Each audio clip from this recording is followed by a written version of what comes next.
라이트 앤 딜라이트 말씀 묵상의 시간입니다. 사랑하는 주님, 오늘도 새날을 열어주시니 감사합니다. 주님, 불안한 세상 속에서도 온 세상의 왕이신 주님을 신뢰하게 하시고 교회 안에서 또는 공동체 안에서의 거룩을 넘어 우리 일상의 모든 것이 하나님께 드려지는 거룩한 예배가 되게 하옵소서. 오늘도 성령으로 우리를 충만하게 하옵소서. 예수님 이름으로 기도드립니다. 아멘. 오늘은 스가랴서 마지막 말씀 스가랴 14장 1절부터 21절까지의 말씀을 함께 읽고 묵상하겠습니다. 스가랴 14장 1절부터 21절까지 세번역 성경으로 읽겠습니다.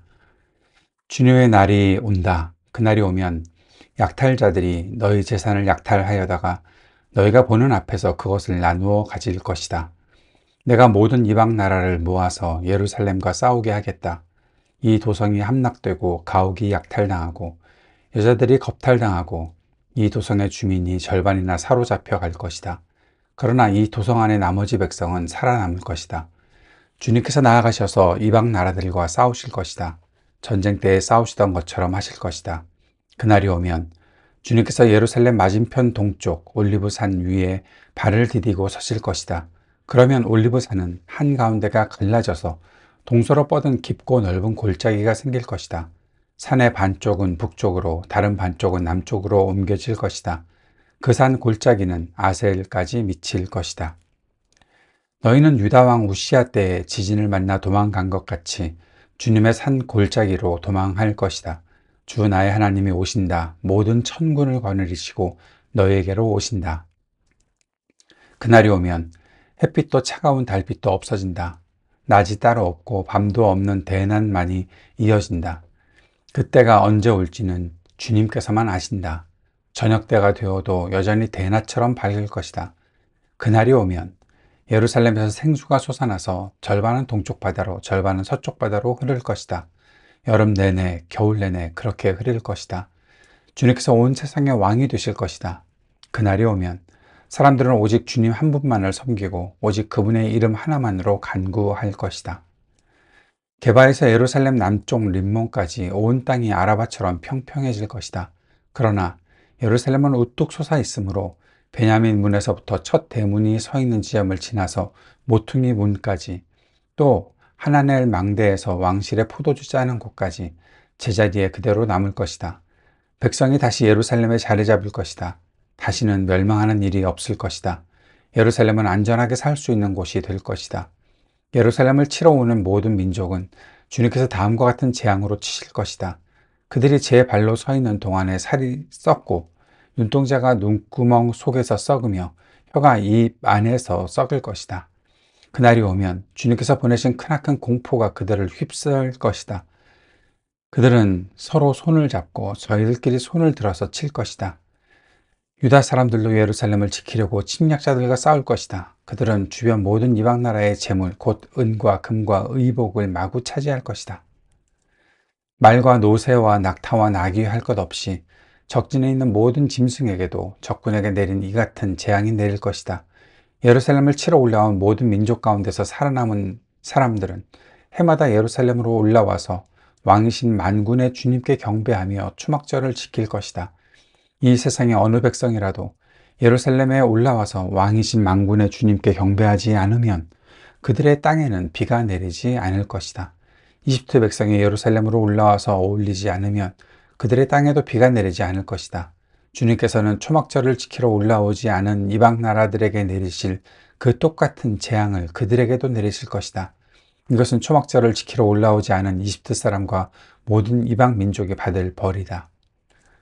그날이 오면 말방울에까지 주님께 거룩하게 바친 것이라고 새겨져 있을 것이며 주님의 성전 안에 있는 모든 솥이 제단 앞에 있는 그릇들과 같이 거룩하게 될 것이다. 예루살렘과 유다에 있는 모든 솥도 만군의 주님께 거룩하게 바친 것이 되어 제사를 드리는 사람들이 와서 그 솥에 제물 고기를 삶을 것이다. 그날이 오면 만군의 주님의 성전 안에 다시는 상인들이 없을 것이다. 아멘. 그날이 오면 오늘 계속해서 반복되고 있는 말씀이죠. 그날이 오면 바로 모든 백성이, 온 세상이 여호와 하나님을 왕으로 그렇게 인정하게 될 것이다. 그 말씀이 오늘 스가랴 14장의 말씀입니다. 그런데 그날, 바로 여호와의 날이 임할 때 좋은 일만 있는 것은 아닌 것으로 우리가 읽으면서 보았죠.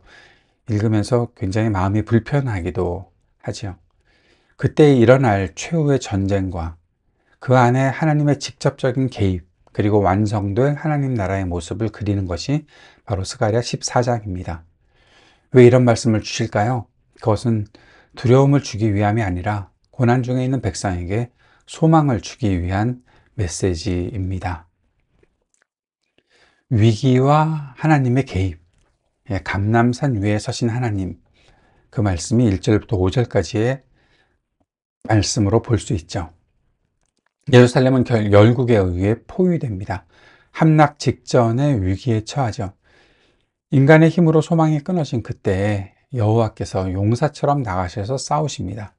주님의 발이 예루살렘 동쪽 감람산에 서시니 산이 갈라져 피할 길이 생깁니다.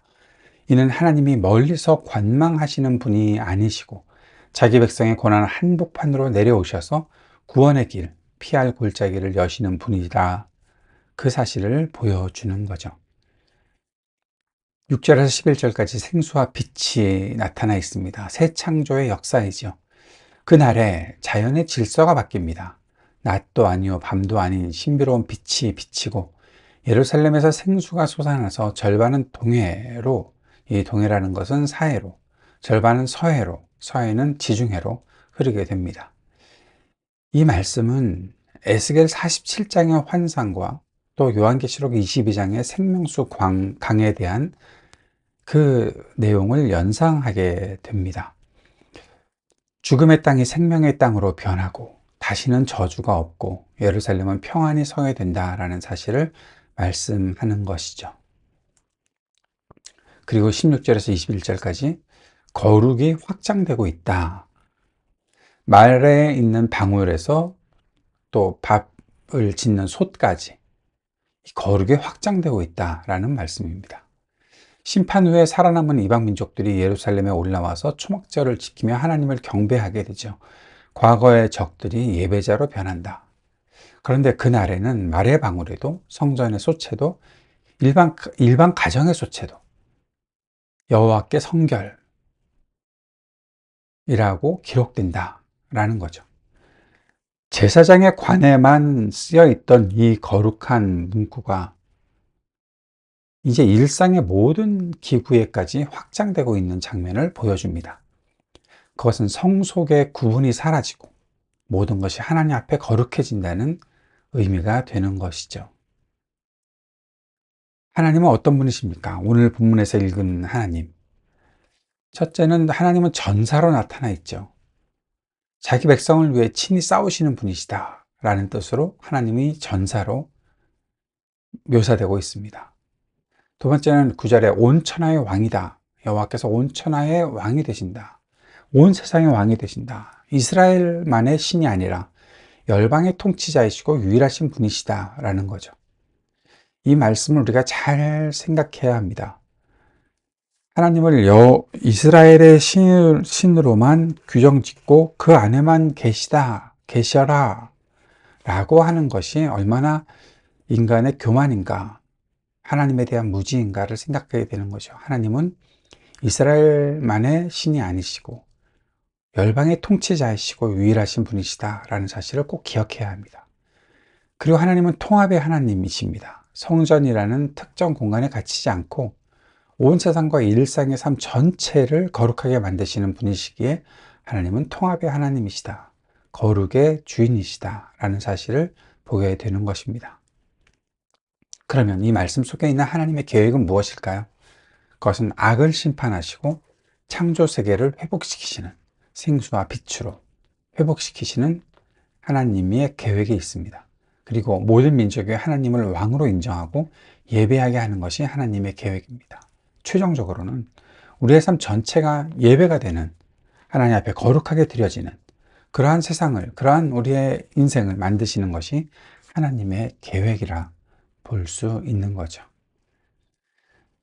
이 말씀이 당시 이스라엘 백성에게 어떤 메시지를 주었을까요? 저는 위로와 도전이 여기에 나타나 있지 않나 생각합니다. 상황을 생각해 봅시다. 포로 귀환 후에 성전을 재건했으나 여전히 페르시아 제국의 지배하에 있었고, 예루살렘에 돌아왔는데 주변 민족들의 위협과 그리고 아무것도 없는 그런 가난 속에 살았던 것이 그들의 상황입니다. 그들은 이런 질문을 했겠죠. 우리가 소선지서 묵상하면서 계속해서 공부했던 것처럼 과연 하나님이 다스리신가? 라는 의문이 들었을 것입니다. 그때 하나님께서 이 메시지를 주시는 거죠. 낙심하지 마라. 지금은 우리가 초라해 보이고 열방이 강해 보이지만 결국 여호와께서 감람산에 서실 것이다. 너희를 괴롭히는 열국은 심판을 받을 것이다. 그들조차 나중에 와서는 하나님께 무릎 꿇게 될 것이다. 최후 승리는 우리에게 있다. 하나님은 바로 그들에게 이 메시지를 주시는 거죠. 이 말씀이 오늘을 사는 우리들에게 어떤 의미와 적용이 될까요? 첫째는 고난 중에도 감람산에 서실 주님을 신뢰하라 하는 것입니다. 삶이 포위당한 것 같은 위기 속에 있습니까? 하나님은 우리를 위해 싸우시는 전사이십니다. 예수님께서 승천하신 곳이자 다시 오실 곳으로 약속된 감람산의 환상, 이것은 사도행전 1장 11절의 말씀이죠. 그것은 재림신앙으로 이어진다는 것입니다. 역사의 주관자이신 주님을 의지하며 우리가 두려움을 이겨내야 합니다. 지금도 나를 위해 싸우시는 주님이 계시니까요. 두 번째는 생수가 흐르는 삶으로 적용해 봐야 합니다. 예루살렘에서 솟아난 생수가 사회를 살립니다. 성도로서 우리 안에 있는 예수 그리스도의 생명, 바로 성령의 생수, 그 생명이 우리 주변에 죽어가는 곳들, 갈등이 있는 곳들, 소망 없는 곳으로 흘러 들어가게 해야 합니다. 이런 질문을 던져볼 수 있어야겠죠. 나를 통해 누군가가 살아나고 있습니까? 세 번째는 일상의 거룩입니다. 여호와께 성결이다 라고 쓰여진 것이 바로 성전 안에만 있는 것이 아니라 말방울과 부엌의 속까지도 거룩해진다. 다시 말하면 스가랴가 말하고 있는 결론은 우리 일상의 모든 것이 거룩한 것이 되어서 하나님께 드려지는 그러한 예배가 되어야 한다. 교회 안에서 드리는 어떤 프로그램만이 예배가 아니라 우리의 삶 전체가 하나님께 드리는 예배가 되어야 한다라는 것입니다. 주일 예배당에서의 모습뿐만 아니라 나의 모든 일상에서 행하는 일들과 사람들과의 관계에서 내가 사용하는 언어와 재정에서 모든 일상에 여호와께 성결이라는 라벨이 붙어 있다고 생각하고 있습니까? 우리의 삶터와 일터에서 행하는 모든 일이 하나님께 드려지는 제물이 되게 하는 것, 바로 이것이 스가랴가 꿈꾼 하나님 나라의 완성입니다. 스가랴서는 성전 재건으로 시작했습니다. 그리고 온 세상의 성결로 마치고 있습니다. 하나님은 교회 건물 안에만 계시는 분이 아니십니다. 장차 오실 그날 온 천하의 왕이 되실 주님을 바라보겠습니다. 그 소망을 가지고 오늘 나의 일상의 작은 것 하나에도 여호와께 성결을 새기며 살아가는 거룩한 백성이 될 것을 믿습니다. 바로 우리 모두에게 하나님의 이 놀라우신 은혜와 그 능력의 역사하심이 오늘로 나타나게 될 것을 믿습니다. 주님께서 가르쳐 주신 기도 함께 드리겠습니다. 하늘에 계신 우리 아버지, 아버지의 이름을 거룩하게 하시며 아버지의 나라가 오게 하시며 아버지의 뜻이 하늘에서와 같이 땅에서도 이루어지게 하소서. 오늘 우리에게 일용할 양식을 주시고 우리가 우리에게 잘못한 사람을 용서하여 준 것 같이 우리 죄를 용서하여 주시고 우리를 시험에 빠지지 않게 하시고 악에서 구하소서. 나라와 권능과 영광이 영원히 아버지의 것입니다. 아멘.